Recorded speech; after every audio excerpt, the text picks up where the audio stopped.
நமது திருக்கோவிலில் நடக்கிற அருள் நிறைந்த காட்சிகளை எல்லாம் யூடியூப் சேனல் மூலமாக உலகமெங்கும் பார்த்து தன் மனதுக்குள்ளே பிரார்த்தனை செய்து கொண்டிருக்கிற எல்லா பக்தர்களுக்கும் உங்கள் அனைவருடைய எண்ணங்களும் நிறைவேறி என்னாலும் நீங்கள் இன்புற்று வாழ வேண்டும் என்று சொல்லி உங்களுக்காக பிரார்த்தனை செய்து கொள்கிறேன்.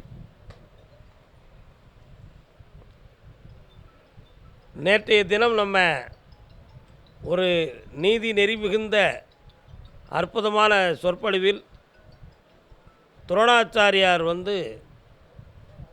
பாண்டவர்களுக்கு குருவாக மலர்ந்தார் என்ற ஒரு நிலையிலே நம்ம அந்த கதையை நிறுத்தினோம். இந்த நிலைகளெல்லாம் நமக்கு எதுக்காக நம்ம சொல்லுகிறோம் அப்படின்னு சொன்னால் அதில் நிறைய அர்த்தங்கள் நிறைவுகள் இருக்குது. ஏகலைவன் முதல்ல துரோணாச்சாரியாருடைய மகனை காப்பாற்றி துரோணருடைய மனைவியிடம் ஒப்படைத்து விட்டான். ஆனால் அதுக்கு முன் நடந்தது என்ன அப்படின்னு சொன்னால், ஏகலைவனுடைய தந்தை காலமாகிட்டார். சிவபெருமான்கிட்ட அஸ்திர வித்தைகளை எல்லாம் வரமாக பெற்று வாங்கியவன். அதற்கு பிறகு அந்த சஸ்திர வித்தைகளை எல்லாம் பயில வேண்டும் என்று சொல்லி ஏகலைவனுடைய தாயார் நாட்டுக்குள் துரோணாச்சாரியர் என்னும் ஒரு குருமகான் இருக்கிறார், அவரிடம் போய் நீ வில்யுத்தத்தை கற்ப வேண்டும் என்று சொல்லி அனுப்பினாங்க. ஆனால் அதுவரை ஏகலைவனுக்கு துரோணாச்சாரியார் யார் என்பதே தெரியாது. அந்த துரோணருடைய மனைவியிடம் குழந்தையை ஒப்படைக்கும் பொழுது கூட துரோணாச்சாரியாருடைய மனைவி தான் இந்த அம்மா என்ற விவரமும் அவருக்கு தெரியாது. அவர் ஏதோ ஒரு சேவை, ஒரு ஆபத்தாக இருந்தார், அவரை காப்பாற்றணும், அது இன்னார் என்று தெரியாதுங்கிற ஒரு முடிவோடு இருந்து விட்டார். பழங்காலத்தில் பெரியவங்க சொல்லுவாங்க, தானமும் தர்மமும் செய்யும் பொழுது அடையாளம் பார்க்கக்கூடாதுன்னு சொல்லுவாங்க. அன்னதானம் பண்ணுகிற பொழுது இலையில் என்ன இல்லைன்னு பார்க்கணுமே தவிர யார் சாப்பிட்டுக்கிட்டு இருக்கான்னு பார்க்கக்கூடாது. யார் சாப்பிட்டுட்டு இருக்கான்னு பார்த்தா மச்சானாக இருப்பான், மாமனாக இருப்பான், தெரிஞ்சவனாக இருப்பான், பெரிய ஆளாக இருப்பான். அப்போ அவனுக்கு தகுந்தாறு போல் நீ பரமாறும் பொழுது மற்றவங்களை சரியாக கவனிக்கலைங்கிற கெட்ட நிலை ஏற்பட்டுரும். அதுக்காக அன்னதானம் தானம் நடக்கிற பொழுது பொருளை பார்க்க வேண்டும், எந்த இலையிலும் எது இல்லை என்பதை பார்க்கணுமே தவிர முகம் பார்த்து இடக்கூடாது என்று ஒரு முகத்துவத்தை நம்ம முன்னோர்கள் கூப்பிட்ருக்காங்க, வார்த்தைகளை சொல்லியிருக்கிறாங்க. தர்மம் என்பது என்னன்னா நீதியோடு நடக்கிறது, பிற உயிர்களுக்கு உதவி செய்கின்ற பொருட்டாக நடந்து கொள்ளுகின்ற நன்னெறிகளுக்கு பெயர் தான் தர்மம். தர்மம் என்பது கொடுப்பதற்கு பெயர் தர்மம் அல்ல, கொடுப்பதற்கு பெயர் தானம். பிறர் வாழ்விக்க உதவுவதற்கு பெயர் தர்மம், நெறியோடு நடத்தல். அதில் என்ன செய்யணும்னா தானத்தை கொடுக்கறது நன்னெறி, அதனால் அதுவும் தர்ம நெறி தான் என்பதற்காக தான் தானம் தர்மம் என்ற இரு வார்த்தைகளையும் ஒருங்கிணைந்து கூறக்கூடிய ஒரு தமிழாக்கம் நம்மளுக்கு தோன்றியது. அப்பொழுது துரோணாச்சாரியாரை தேடி ஏகலைவன் வில்லுத்தை கற்பிக்கிறதுக்காக காட்டிலிருந்து நாட்டுக்குள்ளே ஒரு குதிரையில் வந்துக்கிட்டு இருக்கார். அந்த காலத்தில் குதிரை, ஆடு, மாடு எல்லாமே காட்டுக்குள்ளே தான் இருந்துச்சு. அதனால் நினைத்த மிருகத்தை வசப்படுத்தி தான் யூஸ் பண்ணிக்கலாம்ங்கிற ஒரு நிலைகளை வச்சுருந்தாங்க. அதில் ஏகலைவன் தனக்கு குதிரைகளையும் பயன்படுத்தினார்.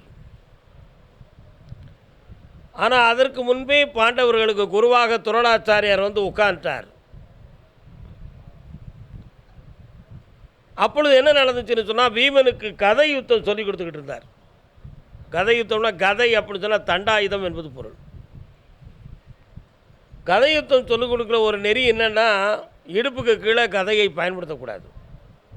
இடுப்புக்கு கீழே தண்டாயுதத்தை வச்சு அடிக்கிறதோ போர் புரிவதோ கூடாது, இடுப்புக்கு மேலே தான் பண்ணணும். ஏன்னா அது வலிமை சார்ந்த ஒரு பொருள். இடுப்புக்கு கீழே அடிச்சிட்டாங்க அப்படின்னு சொன்னால் கால் சிதைஞ்சு வெறும் போர் செய்ய முடியாது, அது வீரம் கிடையாதுங்க. அதனால் அப்படி ஒரு விதிமுறைகளை பழங்காலத்தில் வச்சுருக்கிறாங்க. அந்த தண்டைப்போர் செய்கிற பொழுது துரோணாச்சாரியர் அற்புதமாக ஒரு விஷயத்தை கற்பித்தார். பீமா, இவ்வளோ நேரமும் நீ எல்லா யுத்தமும் சரியாக புரிந்து விட்டாய், இப்பொழுது நீ வடக்கு திசை நோக்கி நிற்க வேண்டும். உனக்கு பின்னே ஒரு 25 அடி தூரங்களுக்கு இடையில் ஒரு யானை வடக்கு திசை நோக்கி நிற்கும். ஆனால் நீ பின்னோக்கியாக மனதை வைத்து கொண்டு உன் கையில் இருக்கக்கூடிய தண்டத்தை யானையினுடைய நெற்றியில் எரிய வேண்டும். இது போரினுடைய ஒரு வித்தியாசமான முறையாகும்னு சொல்லி வீமனுக்கு அந்த வித்தையை கூறினார்.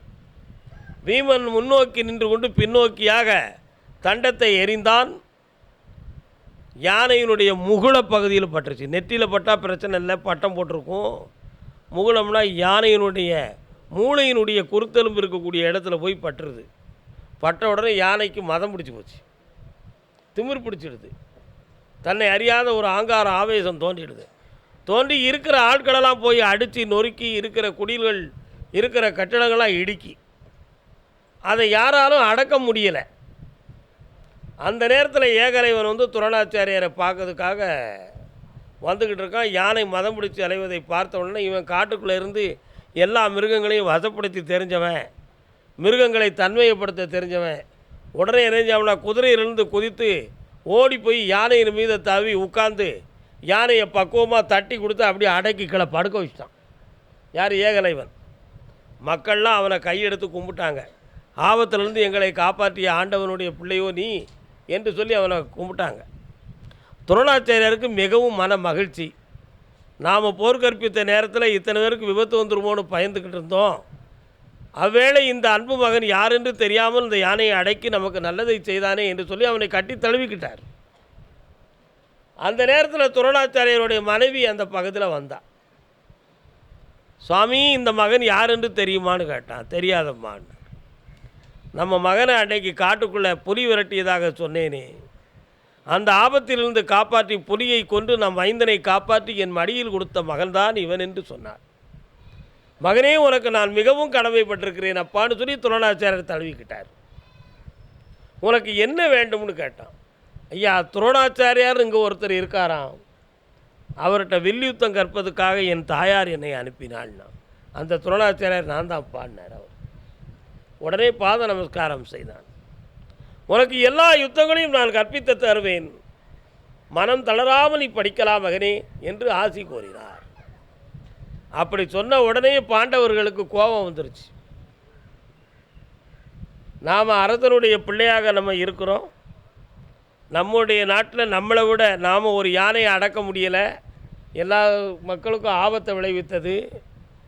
அப்படிப்பட்ட இந்த சபையிலே ஒரு வேடனின் மைந்தன் யானையை அடக்கி நம்மையும் வென்றுவிட்ட ஒரு புகழை அடைந்து விட்டான். இந்த சாதாரண வீரத்தை வைத்தே இந்த யானையை அடக்கி மக்கள்கிட்ட செல்வத்தை பெற்றவன், செல்வாக்கை பெற்றவன். நமக்கு பாடம் கற்பிக்கிற துரோணரிடம் இவன் வில்யுத்தத்தை கற்றான் என்றால் நாளைக்கு இந்த அரச சபைக்கு மரியாதை இருக்காது என்ற பொறாமையான உணர்ச்சியை உள்ளத்திலே வைத்து, குருமகானே, நீங்கள் அரச புத்திரர்களுக்கு மட்டும்தான் குருவாக இருக்க வேண்டும், சாதாரண மனிதர்களுக்கு நீங்கள் வில்யுத்தம் கற்பிக்கக்கூடாது என்பதை மறந்து விட்டீரா? அதை செய்யக்கூடாது, இல்லை என்றால் அரண்மனையை விட்டு வெளியேறும்னா பாண்டவர்கள் 5 பேரும் சொன்னாங்க துரோணாச்சாரியார். இக்கட்டான நிலை, தர்மத்தோடு நடக்க முடியவில்லையே, நம் பிள்ளையை காப்பாற்றினா இந்த மக்களையும் காப்பாற்றினா, அப்படிப்பட்ட ஒரு மைந்தனுக்கு மனசார இந்த வித்தையை சொல்லிக் கொடுக்க முடியாமல் போய்விட்டதே என்று சொல்லி துரோணாச்சாரியர் அந்த இடத்துல மனசு வருத்தப்பட்டார். வருத்தமடைந்த உடனே ஒன்றும் சொல்ல முடியவில்லை. பரவாயில்லை சுவாமி, நான் ஆண்டவன் விதித்த விதிப்படி நான் கற்றுக்கொள்கிறேன்னு சொல்லி அதுக்கு பிறகு சிவனை நோக்கி தவம் இருந்து துரோணாச்சாரியாரை குருவாக மனதில் நினைத்து மண்ணாரை உருவம் செய்து அவன் சிவனுடைய வரத்தினால பஞ்சபூத அஸ்திரங்களை எல்லாம் பெற்றான். கடந்து சில நாட்கள் கழித்து பாண்டவர்களை வென்றான். இப்படி ஒரு நிலை இருந்தவுடனேயே பாண்டவர்களுக்கு ஏகலைவன் மீது ஒரு கண், எப்படியாவது இவனை வீழ்த்திவிட வேண்டும், நாம் இருக்கும் பொழுது இவன் இருக்கக்கூடாது, அல்லது இவனுடைய வில்யுத்தை எதுவுமே பலிக்கக்கூடாது, அதை அழிப்பது எப்படி என்ற ஒரு வஞ்சகமான எண்ணத்தை பாண்டவர்கள் மனதில் வைத்து கொண்டார்கள். நம்ம எல்லாருமே பாண்டவர்களை தர்மவான்கள் என்று தான் நம்ம இதுவரை படிச்சிருக்கோம். ஆனால் பாண்டவர்களுக்கு இப்படி ஒரு துர்மதி இருந்தது என்பது யாருக்குமே தெரியாது. ஆனால் அவங்க தான் மகாபாரதத்தில் கதாநாயகர்கள், வேறு வழியும் கிடையாது. இது உண்மை சம்பவம் தானே, கதை கிடையாது, உண்மை சம்பவம். இந்த நிலைகளில் இருக்கிற பொழுது தான் துரோணாச்சாரியர் துருபதனை பற்றி சிந்தித்து பார்த்துக்கிட்டு இருந்தார். வில்யுத்தத்தெல்லாம் நல்லா கற்பித்து பாடங்களெல்லாம் புகட்டி குறி தவறாத வில்லையும் கருணம் தவறாத கதை யுத்தத்தையும் கற்பித்து தன் மாணவர்களாகிய பாண்டவர்களை வலிமை மிகுந்தவர்களை ஆக்கி ஒரு குருவாக இருந்து வாழ்ந்து கொண்டிருக்கும் பொழுது துருபதன் தன்னை அவமானப்படுத்திய விஷயத்தை சிந்தித்து கொண்டு இருந்தார். துருபதன் ராஜா, ஆனால் அதே ராஜாவும் இந்த துரோணாச்சாரியாரும் ஒன்றாக குருகுலத்திலே பயின்றவர்கள்.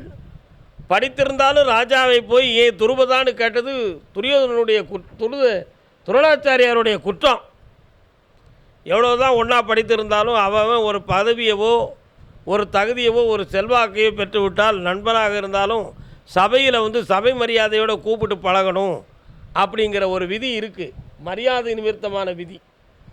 அந்த விதியை மீறி அரசனாகிய துருபதனை துருபதான்னு சொன்னது துருபதனுடைய உள்ளத்தில் துரும்ப கொண்டு காற்றுல அடித்த மாதிரி பெரிய துன்பத்தை கொடுத்துருச்சு.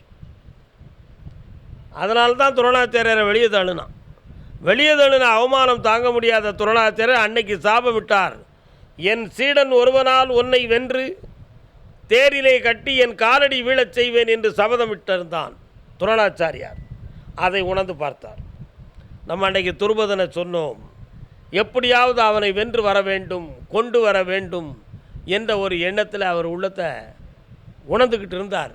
அப்பொழுது அர்ஜுனன் அங்கேருந்து வந்தார். குருநாதா, ஏதோ ஆழ்ந்த சிந்தனையில் இருக்கிறீரே, என்ன விஷயம்னு கேட்டான். அவர் நடந்ததெல்லாம் சொன்னார். துருபதனுக்கும் எனக்கும் ஒரு காலத்தில் இப்படி நடந்தது. என் சீடன் ஒருவனால் அவனை கட்டி இழுத்து கொண்டு வருவேன் என்று அவனிடம் நான் சபதமிட்டிருந்தேன், அதை நிறைவேற்ற வேண்டும். அதுதான் யாரை அனுப்பலாம் என்று தெரியவில்லை அர்ஜுனா அப்படின்னு கேட்டார். அதில் வஞ்சகமான ஒரு உள்ளத்தை மனதில் வைத்து கொண்டிருந்த அர்ஜுனன், சாமி உங்கள் எண்ணங்களை நிறைவேற்றிவிட்டால் நான் கேட்ட வரங்களை தருவீரான்னு கேட்டான். துரோணாச்சாரியாருக்கு துருபதனை வெல்ல வேண்டும் என்ற ஒரு ஆவலில், ஒரு அவமான துடிப்பில், நம்ம காரியம் நிறைவேற்றினா போதும் அப்படிங்கிற எண்ணத்தின் உணர்ச்சியில் ஆழ்ந்து சிந்திக்காமல் நீ என்ன கேட்டாலும் தருவேன் அப்படின்னு வாக்கு கொடுத்துட்டார். யார்கிட்ட? அர்ஜுனன்ட்ட. ஆனால் அர்ஜுனன் தர்மத்தை கேட்க போகிறானா அதர்மத்தை கேட்க போகிறானாங்கிறத அந்த இடத்துல துரோணாச்சாரியார் உணரவே இல்லை. அதுதான் அங்கே நடந்த ஒரு பெரிய சம்பவம். அதனால தான் ஒரு மனிதன்கிட்ட பேசும் பொழுது அவன் வேறு எந்த சிந்தனையும் மனதை அலப்பாய வச்சுருக்கானா, நம்மகிட்ட பேசுகிறதுக்கு மனதை ஒருநிலைப்படுத்தி கொண்டு வந்திருக்கானா, அவனுடைய உணர்ச்சியை ஒழுங்குபடுத்தி வச்சுருக்கானா அப்படிங்கிற சமயோசிதமான உணர்வுகளை அறிந்து ஒருவன்கிட்ட பேசுகிறோம்னா பதிலும் சரியாக இருக்கும், பலனும் கரெக்டாக இருக்கும். நம்மகிட்ட ஒன்று பேசிக்கிட்டு இருக்கும்போது இன்னொரு சிந்தனையில் போய் இருந்தாம்னு சொன்னால் நம்ம வார்த்தை அவன் செவியில் கேட்கும், சிந்தனையில் புகுந்துக்கிடாது. அப்போ இது மனோதத்துவ ரீதியான மனப்பக்குவ நிலை. அந்த நிலையினுடைய அடிப்படையை பார்த்தோம்னா துரோணாச்சாரியார் துருபதனை வெல்ல வேண்டும் என்ற ஆவேசத்தில் தன்னுடைய மனதை ஆங்காரப்படுத்தி வச்சுருக்கும் பொழுது அதை ஒருத்தன் நமக்கு துணையாக நிறைவேற்ற போகிறானே, அவனுக்கு என்ன வரம் கேட்டாலும் கொடுத்துரும்னு சிந்திச்சாரே தவிர அது தர்மமாக இருக்குமா அதர்மமாக இருக்குமாங்கிறத அவரை பற்றி யோசிக்கவே இல்லை. இதோ புறப்படுகிறேன் போருக்குன்னு சொன்னால் பாண்டவர்கள் துருபத நாட்டை நோக்கி போர் தொடுத்தார்கள். கடினமான போர் நடந்தது. அந்த போரிலே துருபதனை வென்று தேரிலே கட்டி துரோணாச்சாரியார் காலில் கொண்டு விழ வச்சிட்டான். அப்பொழுது கூறினார் துரோணர், துருபதா, உன் அரச பதவி எங்கே? உன் ஆடல் பாடல்களெல்லாம் எங்கே? ஆணவத்தோடு என்னை வெளியேறு என்று சொன்னாயே, புரிகிறதா என்னுடைய வில் யுத்தத்தின் மகிமை? என் குரு என்ற ஒரு சக்தியின் தன்மையை நீ பார்த்தாயா அப்படின்னு துருபதனை கேட்டார். உடனே துருபதன், சுவாமி என்னை மன்னிக்க வேண்டும். ஏன்னா நாடு எல்லாமே பாண்டவர்களுக்கு அடிமை, துரோணருக்கு அடிமை ஆகிடுது. இப்போ துருபதன் சாதாரண மனிதனாயிட்டான். உடனே துரோணர் கூறினார், பசு கேட்டதுக்கு தரமாட்டேன் என்று கூறினாய் துருபதா, இப்பொழுது நீ எனக்கு யாசகன். இதோ உன்னிடமிருந்து போர் செய்து கொண்டு வந்த இந்த நாட்டை உனக்கு மீண்டும் நானே தானமாக தருகிறேன்னு சொல்லி நாட்டவே திருப்பி கொடுத்துட்டார் அவன்கிட்ட. அவன் வெட்கம் குனிந்து நாணி சென்று வாங்கிட்டு மீண்டும் தன் நாட்டில் போய் அரசாட்சி செய்தான். துருபதனுடைய நாட்டில் பிறந்த மகள் தான் திரௌபதி. அக்னி யாகத்தில் பிறந்தவா. அவள் பாண்டவர்கள் கட்டிக்கிட்டாங்க. துருபதனுக்கும் பாண்டவ நாட்டுக்கும் ஒரு சொந்த சம்பந்த உறவுகள் ஏற்பட்டு போச்சு.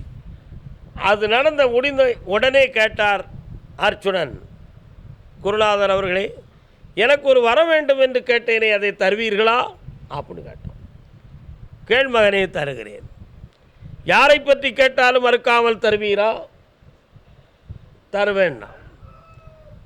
உம்மை மானசீகமாக குருவாக ஏற்றிருக்கின்ற ஏகலைவனுடைய கட்டை விரலை வெட்டி அவன் வில்யுத்தம் ஏற்றாத அளவுக்கு அவனை நிறுத்தி வைத்து வர வேண்டும், முடிய வேண்டும்னா. துரோணருக்கு ஒன்றுமே சொல்ல முடியலை, ஒன்றுமே சொல்ல முடியல. ஆனால் துரோணர் நினைத்தா என்ன சொல்லியிருக்கலாம்னா, உயிர் வதையை தவிர வேற எப்பொருள் கேட்டாலும் வரமாக தருவேன்னு சொல்லியிருக்கணும். அந்த தர்மத்தை துரோணர் மறந்தார். குருவாக இருந்தாலும் அவர் அந்த தர்மத்தை மறந்தார். உயிர் வதையை தவிர மற்ற எப்பொருளையும் தானமாக கேட்டால் தருவேன் என்று சொல்லியிருந்தால் ஏகலைவனுடைய விரல், கட்டை விரல் வெட்டப்பட்டிருக்காது. ஆனால் அதை அவர் சொல்லவில்லை. ஏன்? நம்முடைய பொறுப்பு பெயரும். அரசு சார்ந்த மக்கள்கிட்ட வாழ்ந்துக்கிட்டு இருக்கோம். இவன் சொல்ல மீறி விட்டால் நாளைக்கு பிரச்சனை வந்துடும்ங்கிறத ஒரு தன் பயம், ஒரு சுயநலம், இந்த உணர்ச்சியை உள்ளத்துக்குள்ளே இருக்கிறதுனால அவரால் அதை மறுக்க முடியலை. அதை வரம்ங்கிறதுலே சேர்த்துட்டார்.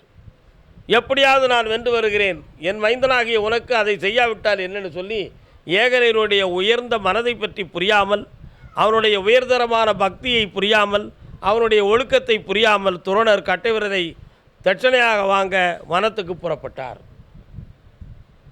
அந்த வனத்தில் போய் ஒரு இடத்துல உட்கார்ந்து ஒரு நாள் பர்ணயசாலை போட்டு தன் சீடர்களோடு உட்கார்ந்திருந்தார். சீடர்களில் பாண்டவர்கள் வரவில்லை என்பதை புரிந்து கொள்ள வேண்டும். ஒருவனுக்கு தூது அனுப்பினார் ஏகலைவனுடைய பர்ணயசாலைக்கு.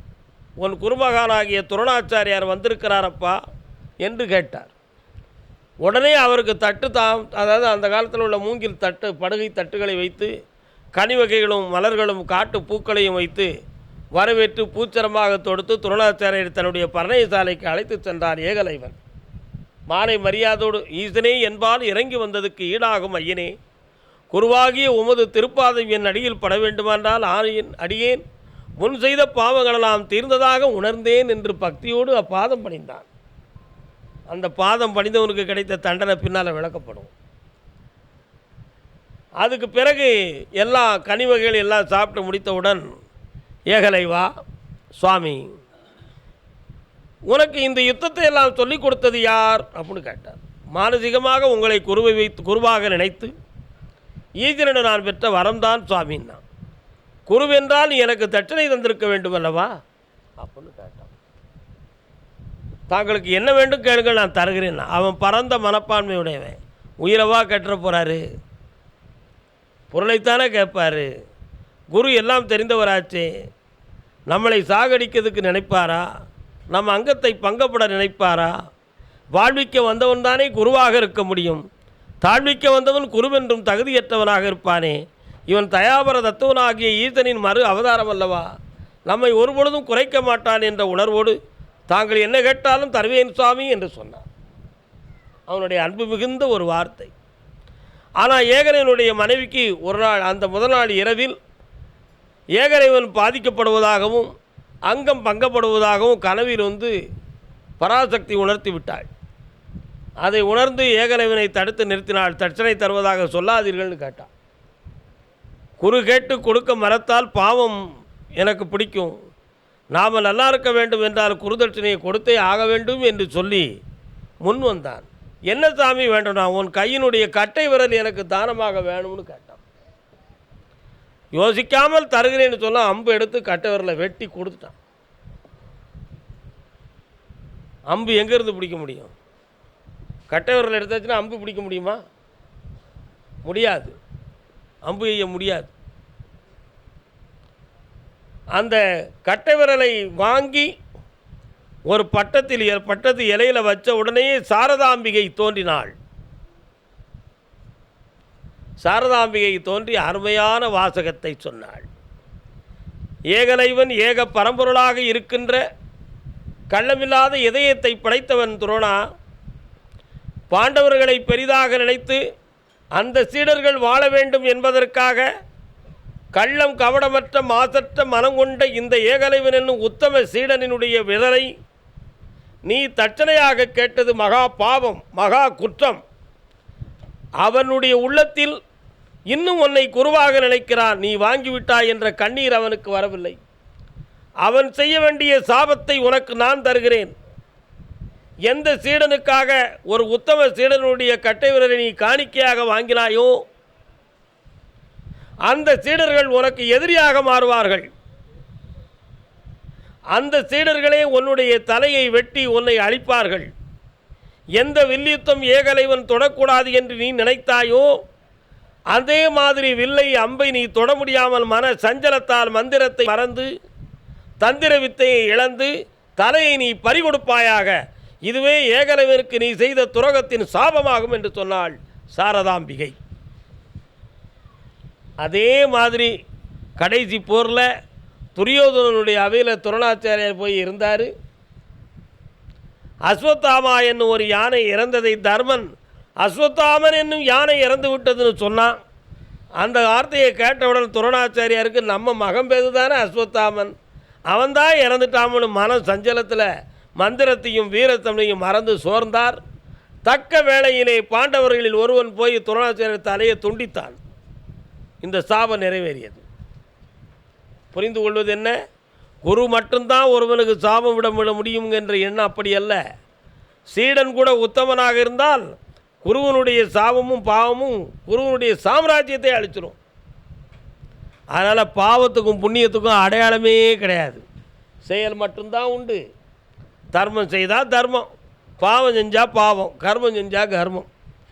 அதனால் செயலில் தான் வெற்றியும் புண்ணியமும் இருக்கே தவிர மனிதனுடைய பிறப்பிலோ அவனுடைய அழகிலேயோ அந்தஸ்திலேயோ பதவியிலேயோ பொறுப்பிலேயோ பொருளிலேயோ நிச்சயமாக கிடையாது. நடைமுறை ஒழுக்கத்திலும் நடைமுறை நீதியிலும் மட்டும்தான் பாவமும் புண்ணியமும் மலர்ந்து கிடக்கின்றன.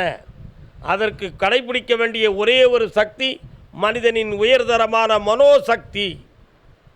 இந்த மனதை மட்டும் ஒழுங்குபடுத்திட்டாங்கன்னா போதும், மனுஷன் எல்லா விஷயத்திலும் ஜெயிச்சிருவான். மனதை நேர்படுத்திட்டான்னா போதும், அவன் ஜெயிக்க முடியாதது ஒன்றுமே கிடையாது. ஆனால் இந்த மனதை செம்மைப்படுத்த முடியாதவன் தான் இந்த உலகத்தில் மனிதனாக கிடந்து அலப்பாஞ்சிக்கிட்டு இருக்கான். அந்த மனதை ஒருநிலைப்படுத்துவதற்கு தான் ஆன்மீக நெறிகள், குருமார்களின் தத்துவங்கள், அருள் உபதேசங்கள் இவைகளெல்லாம் தோன்றியது. ஆகையினால் எல்லா பக்தர்களும் தன்னுடைய மனதை உணர்ந்து நாம் சொல்வதும் செய்வதும் சரிதானா என்பதை தனக்குள்ளே உணர்ந்து தன் மனதில் இருக்கின்ற கள்ளம் கபடம் பொறாமை என்னும் உணர்வுகளை நீக்கி மாசிலாத மனமாக ஆக்கி ஈசனை தன் இதயத்தில் இருப்பிடமாக வைத்து மாசிலா மனமே ஈசன் கோயில் என்ற சத்தியத்தை நிறைவேற்றி வாழ்வோம் என்று சொல்லி வாழ்த்து விடைபெறுகிறோம். வாழ்க வணக்கம்.